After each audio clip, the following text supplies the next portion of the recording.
প্রত্যেককে 10টি করে গাছ রোপণের জন্য আমরা একটি কর্মসূচি গতকাল ঘোষণা করেছি এবং বাংলাদেশের বহুদলীয় গণতন্ত্রের প্রবক্তা, স্বনির্ভর এবং আধুনিক বাংলাদেশের স্থপতি শহীদ রাষ্ট্রপতি জিয়াউর রহমানের শাহাদত বার্ষিকী উপলক্ষে আপনারা জানেন ইতিমধ্যে আমরা জিয়া উদ্যানে মহান স্বাধীনতার ঘোষক শহীদ রাষ্ট্রপতি জিয়াউর রহমান এবং বেগম খালেদা জিয়ার সমাধিতে বাংলাদেশ জাতীয়তাবাদী ছাত্রদল ঢাকা বিশ্ববিদ্যালয়ের পক্ষ থেকে শ্রদ্ধা নিবেদন করা হয়েছে এবং এরপরে গতকালকে আমরা একটি কর্মসূচি ঘোষণা করেছিলাম। মহান স্বাধীনতার ঘোষক শহীদ রাষ্ট্রপতি জিয়াউর রহমান তিনি যখন রাষ্ট্র ক্ষমতায় গ্রহণ করেন, জীবন অবাক না করলে কে করবে? 28% মিল্ক ফ্যাটের অবাক করার সাথে ফ্রেশ মিল্ক পাউডার, জীবন অবাক করুক প্রতিদিন। তখনই কিন্তু তিনি অনেক পরিবেশ বান্ধব কর্মসূচি গ্রহণ করেছিলেন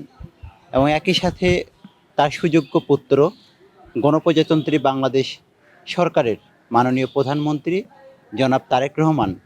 তিনি কিন্তু তার যে দেশ গড়ার পরিকল্পনা, সেই পরিকল্পনার অংশ হিসেবে আগামী 5 বছরে তিনি নির্বাচনের আগেই ঘোষণা করেছিলেন তিনি যদি নির্বাচিত হন, দেশের জনগণের রায় যদি তার পক্ষে আসে, তাহলে তিনি 5 বছরে 25 কোটি বৃক্ষরোপণ করবেন। শহীদ রাষ্ট্রপতি জিয়াউর রহমানের সেই পরিবেশ বান্ধব রাষ্ট্র পরিকল্পনার নীতি এবং বাংলাদেশের বর্তমান যিনি প্রধানমন্ত্রী জনাব তারেক রহমান 5 বছরে 25 কোটি যে বৃক্ষরোপণ কর্মসূচি, সেই পরিকল্পনা বাস্তবায়নের অংশ হিসেবেই আমরা গতকালকে শহীদ রাষ্ট্রপতি জিয়াউর রহমানের শাহাদত বার্ষিকী উপলক্ষে এই পুরো বর্ষাকাল জুড়ে বাংলাদেশ জাতীয়তাবাদী ছাত্রদল ঢাকা বিশ্ববিদ্যালয়ের প্রত্যেকটি নেতাকর্মী প্রতিজন 10টি করে বৃক্ষরোপণ তাদের নিজ বাড়ি, এলাকা এবং শিক্ষাঙ্গন, আমাদের যে বিশ্ববিদ্যালয় ক্যাম্পাস এবং হল প্রাঙ্গণে প্রত্যেককে 10টি করে গাছ রোপণের জন্য আমরা একটি কর্মসূচি গতকাল ঘোষণা করেছি। সেই কর্মসূচির অংশ হিসেবেই আজকে আমরা ঢাকা বিশ্ববিদ্যালয় কেন্দ্রীয় লাইব্রেরির সামনে আনুষ্ঠানিকভাবে বাংলাদেশ জাতীয়তাবাদী ছাত্রদল ঢাকা বিশ্ববিদ্যালয়ের সংগ্রামী সভাপতি গণেশচন্দ্র রায় সাহস্য, আমরা বাংলাদেশ জাতীয়তাবাদী ছাত্রদল ঢাকা বিশ্ববিদ্যালয়ের নেতাকর্মীরা আনুষ্ঠানিকভাবে সেই কর্মসূচির আজকে উদ্বোধন করলাম